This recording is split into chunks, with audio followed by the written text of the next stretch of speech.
Welcome to Inside Lake Forest. I'm EILEEN, your host, and today I'm visiting at Ragdale Foundation, located here in Lake Forest at 1230 North Green Bay Road. It was built by Howard Van Doren Shaw and is on the National Registry of Historic Places. I'm meeting with Susan Tillett. Hi, Susan. Hi, EILEEN. Welcome. Thank you, who is the executive director here. Now, Susan, you're a Lake Bluff resident. Yes. Tell me how you became involved with this foundation. I had a childhood friend who grew up to be a painter. She lived in Wellesley, Massachusetts, and one day she called me and said, I've been given residency at Ragdale. Would you pick me up at the airport and take me? And she told me that it was Howard Van Doren Shaw's own home, and I loved Howard Van Doren Shaw, so I said, yes, if I can see the house, I'll take you. And I literally walked into the Ragdale house and just fell in love with it. I'd never been there, but I felt totally at home.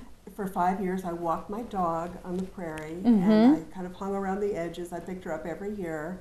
And finally, in 2000, they were looking for an executive director, and I thought, well, that would work. Originally, Ragdale was Howard Van Doren Shaw's summer home. He worked in Chicago as an architect, took the train back and forth, and the family, his children, and his parents were here 6 months out of the year. Okay. So it was their kind of idyllic place, I think the home they really loved. He actually bought an existing farm, and they kept the farm going and expanded. We're actually sitting in the barn house now, today. And it was, from the very earliest time, truly an artist community. Not only was Howard an architect, but his mother was a quite well-known painter. His wife was a poet and a playwright. And his daughter was grew to be a famous sculptor, Sylvia Shaw Judson. It was Howard Van Doren Shaw's granddaughter, Alice Hayes, who inherited the property in the 1970s, and she formally made it an artist community. It's a not-for-profit organization, and we're actually the 4th largest artist community in the country. Wow, neat to know here right in Lake Forest. Yeah, and many, many bestsellers have been written at Ragdale. The thing we're really kind of known for is people writing their first bestseller here. Wow. When Jane Hamilton came here 25 years ago to write the Book of Ruth, she was a young, struggling writer. She still comes to write books. And Jackie Michard wrote Deep End of the Ocean here, which became the first Oprah Book Choice. Wow. And a huge movie sensation. More recently, Audrey Niffenegger wrote The Time Traveler's Wife here. Oh, wow. And actually, it's really fun when part of the book is set at Ragdale, which does happen with The Time Traveler's Wife.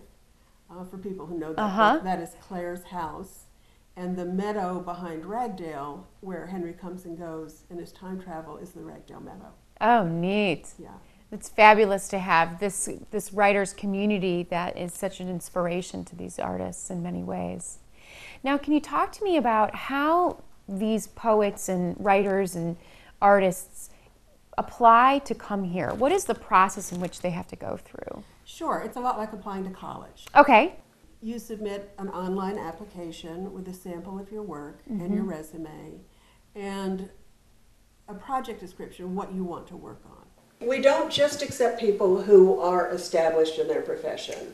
We do consciously tell the jurors that we're looking for emerging writers as well, and artists. And artists can return throughout their career. I was going to ask if this is just a short 6-month or year-long stint. Or... Oh, it's much shorter than that. They're only here for either 2 weeks or 4 weeks. Okay, 2 weeks or 4 weeks. But they can apply once a year. And I think for a lot of people, they really consider Ragdale their artistic home, so they want to come back. And how many artists do you host here at Ragdale at one time? We can have 12 at a time. And it's a mix. It's not all writers. Right. There are visual artists, there are musical composers, choreographers, installation artists, you name it, we've got it. People generally say they get about a month's worth of work done for every week that they're here. Wow. We call it Ragdale time, and there's just nothing like it. Yeah, fabulous. Well, in addition to this, some of the history and the process in which the artists go through, I'd like to talk a little bit about what Ragdale does as a foundation to support such a community as this. I'm sure you have a number of volunteers. And can you talk to me about some of the things you do? Sure. It is definitely part of our mission that we bring creativity to the community of Lake Forest and the larger community. We have tours where people can tour the historic part of the property, but they also get to visit an artist in their studio and engage them in what they're working on. So the tours happen throughout the summer months, and they can do. just contact the office here? Yes, they can call. We'll arrange a tour for any group. Great. When we have residents here, we're not able to tour the full property because residents are upstairs working in their rooms. But there are periods during the year when we don't have residents, and then the entire property's open. Neat. And I want to just mention one, June 3rd. Okay. We're having Ragdale Day, and that is designed to be all of the property open for all of the community, free of charge. Super. We're asking some of our best and friendliest residents to come back. They'll be doing some performances. We'll have singing and dancing. We'll have people reading from their work. We'll have projects that people can get involved with. If there's one other piece of information that you think the residents of Lake Forest should know about Ragdale, what would it be? I think they should be so proud of Ragdale. I think it's a remarkable thing that it is in this community. There's a very long history of support of the arts here. And when people realize the kind of work that gets done here, I just feel like everybody should be bragging about it. Well, Susan, it's been such a pleasure speaking with you, and I look forward to speaking with Jack. I hope you'll come to the party. I hope so too. Thank you. Okay, bye.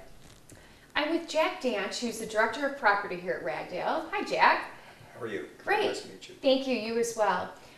I'd love to hear more about this fabulous renovation happening at the Ragdale house. Well, as you know, the house was built by Howard Van Dorenshaw, completed in 1897 as a summer house. And as a consequence, it had no heat, and various other amenities were sort of missing. And the family in the late 30s and 40s moved into the house formally, and heat was added. But at that time, there were very little other upgrades in the mechanical systems. So as part of the project, we completely redid the mechanicals, the electrical, plumbing, fire alarm system, and we actually sprinkled the building. Can you tell me one thing that you feel is so important for our Lake Forest residents to know about Ragdale? One of the most important things to know is how many commissions Shaw actually did around town. Market Square is a major factor, but as you drive around town and you see a home with large columns and a recessed front door, you typically can differentiate that as a Shaw residence. He was very important as a contributing architect to Lake Forest. Yeah, and how special to have one of his homes that he lived in right here in our community. Exactly. It's very eclectic. It's arts and crafts, and it's very different than some of his other major commissions. Fabulous. Well, Jack, it's truly been a pleasure meeting you and learning some more about it. Thank you. Thank you for watching Inside Lake Forest. As you know, today I've been visiting at the Ragdale home here on Green Bay Road. I hope you take some time to come and visit this special place that we have in our Lake Forest community.